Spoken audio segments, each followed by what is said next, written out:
How to add Ucard to Instacart. Follow the instructions.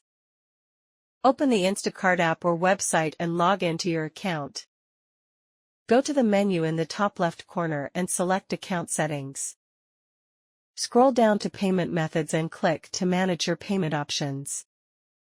Choose the Add Payment Method option to start adding your Ucard. Enter your 16-digit Ucard number carefully without any spaces or dashes. Provide the expiration date exactly as it appears on your Ucard.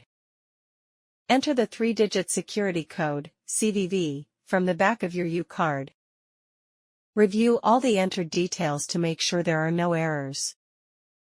Click Save to add your Ucard as a payment option. Check to ensure your Ucard appears in your saved payment methods. Thank you for watching.